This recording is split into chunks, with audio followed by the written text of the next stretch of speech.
హే people, అందరూ ఎలా ఉన్నారు? నేనైతే చాలా బాగున్నాను. ఈరోజు సండే స్పెషల్ మన ఛానల్లో ఎగ్ పులుసు అయితే ప్రిపేర్ చేసేసుకుందాము. అసలు చికెన్ మటన్ని కూడా మర్చిపోతారు ఈ ఎగ్ పులుసు ముందుంటే. చాలా యమ్మీగా ఉంటుంది. సో వీడియోలోకి వెళ్ళిపోయే ముందు మా ఛానల్ని లైక్, షేర్, సబ్స్క్రైబ్ చేసుకోవడం మాత్రం అస్సలు మర్చిపోకండి. సో నా let's get into the video. ముందుగా ఒక కడాయి తీసుకొని అది వేడయిన తర్వాత అందులో ఆయిల్ వేసి ఆయిల్ కూడా బాగా హీట్ అయిన తర్వాత 3 మీడియం సైజ్డ్ ఆనియన్స్ని ఇలా చూపిస్తున్న విధంగా కట్ చేసుకొని బాగా ఫ్రై చేసుకోవాలి. మనము చాలా ఫైన్గా చేయాల్సిన అవసరం అయితే లేదు ఆనియన్స్ని, ఎందుకంటే ఇవి పేస్ట్ చేస్తాం కాబట్టి ఇలా ఉంటే సరిపోతుంది. ఆనియన్స్ కనిపిస్తున్న విధంగా ఫ్రై అయిన తర్వాత మిక్సీ జార్లో వేసి పేస్ట్ చేసి పక్కకు పెట్టేసుకోండి. ఎగ్స్ని కూడా మీకు నచ్చినన్ని తీసుకొని బాయిల్ చేసి పక్కకు పెట్టుకోండి. ఇప్పుడు మసాలా పౌడర్ కోసం ఒక కడాయి తీసుకొని 1 టేబుల్ స్పూన్ జీలకర్ర, ఒక 1/2 టీ స్పూన్ మెంతులు వేసి బాగా ఫ్రై చేసుకొని పక్కకు పెట్టుకోండి. అదే కడాయిలో 1 టేబుల్ స్పూన్ ధనియాలను కూడా వేసి బాగా ఫ్రై చేసి ఈ మూడింటిని పౌడర్ చేసి పక్కకు పెట్టేసుకోండి. ఇప్పుడు అదే కడాయిలో 50 గ్రామ్స్ అంతా ఎండు కొబ్బరిని కూడా వేసి బాగా ఫ్రై చేసుకోండి. 1 టేబుల్ స్పూన్ గసగసాలను కూడా వేసి బాగా ఫ్రై చేసేసుకోండి.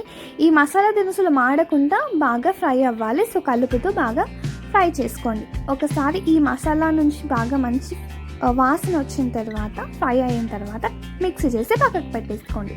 ఇప్పుడు అదే కడాయిలో కొద్దిగా ఆయిల్ వేయండి. ఈ పులుసుకి కొద్దిగా ఆయిల్ పడుతుంది. సో ఆయిల్ వేసిన తర్వాత 1/2 టీ స్పూన్ మెంతులు వేసి అవి ఫ్రై అయిన తర్వాత 1 tablespoon ginger garlic paste కూడా వేసి బాగా ఫ్రై చేసుకోండి. జింజర్ గార్లిక్ పేస్ట్ కూడా బాగా ఫ్రై అయిన తర్వాత ముందుగా పేస్ట్ చేసిన ఆనియన్ పేస్ట్ ఉంది కదా, ఆ పేస్ట్ని ఇందులో వేసేసి బాగా ఒకసారి కలిపేసేయండి.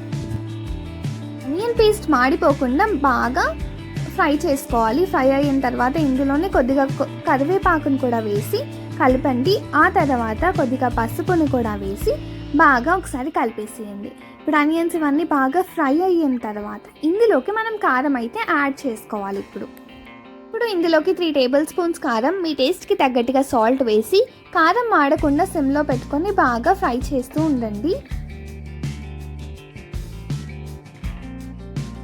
ఇలా ఆయిల్ పైకి తేలుతున్నప్పుడు మనం ఇందులో చింతపండు రసం అయితే యాడ్ చేసుకోవాలి.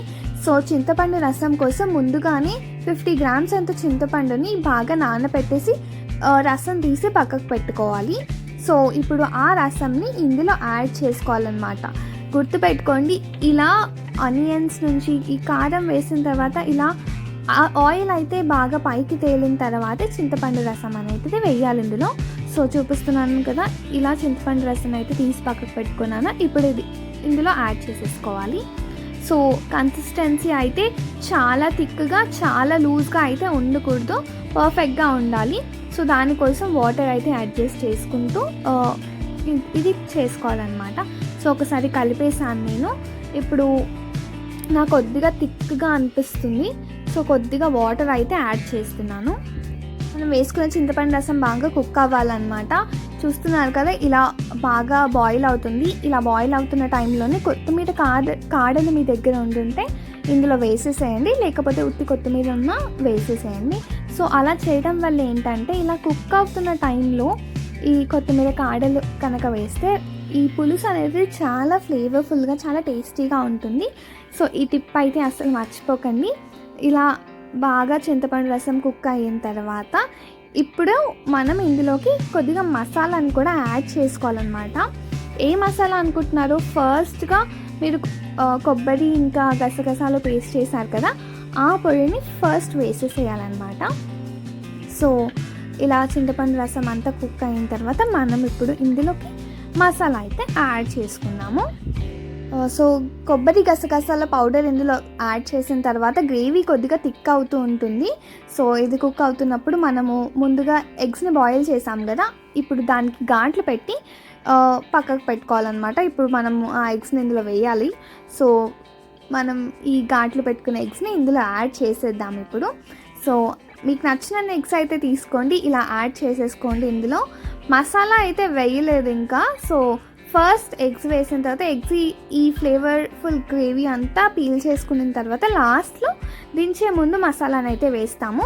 సో ఆ మసాలా ఫస్ట్ ముందు చేసుకున్నాం కదా మన జీలకర్ర, మెంతులు, ఇంకా ధనియాలు ఆ పౌడర్ అయితే లాస్ట్లో వేస్తామన్నమాట.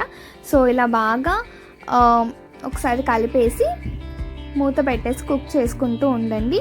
ఈ ఎగ్స్ అంతా ఈ గ్రేవీని మంచిగా పీల్చేసుకుంటాయన్నమాట. బాగా కొద్దిగా థిక్ అవుతూ ఉంటుంది, పర్వాలేదు. సో ఇలా బాగా కలిపేసుకుంటూ ఉండండి. ఇప్పుడు ఇందులో మసాలాను అయితే యాడ్ చేయాల్సిన టైం అయితే వచ్చేసింది. సో ముందుగా ఫ్రై చేసుకొని పౌడర్ చేసి పెట్టిన జీలకర్ర, మెంతులు, ధనియాల పౌడర్ అయితే ఇందులో వేసేసేయాలి ఇప్పుడు. సో ఒకసారి వేసి మంచిగా కలిపేసేయండి. ఇప్పుడు మీ ఇంట్లో నుంచి ఏదో చేపల పులుసు చేస్తున్నంత మంచి వాసన వస్తూ ఉంటుంది. అందరూ అడుగుతారు చేపల పులుసు పెడుతున్నారా అని. సో అంత మంచి వాసన ఉంటుంది అండ్ చాలా టేస్టీగా కూడా ఉంటుంది. ఒకసారి ఇలా చేసుకుని ట్రై చేయండి. సో ఇప్పుడు మసాలాను వేసేసాం కదా, మంచిగా ఒకసారి కలిపేసేయండి. కలర్ చూసారా ఎంత బాగా వచ్చిందో. సో కన్సిస్టెన్సీ కూడా ఇలా ఉండాలన్నమాట. మీకు నచ్చిన ఎగ్స్ అయితే వేసేసుకోండి. సో వేసుకొని ఇలా మంచిగా ఒకసారి కలిపేసేయండి. మన ఎగ్ పుల్స్ అయితే కంప్లీట్ అయిపోవచ్చింది. సో ఫైనల్గా కొత్తిమీర వేసుకొని గార్నిష్ చేసేసుకోండి. చాలా యమ్మీగా ఉంటుంది. సండే రోజు చికెన్, మటన్ అవసరం లేదు. వేడి వేడి అన్నంలో ఇలా ఎగ్ పుల్స్ చేసుకొని తినేసేయండి.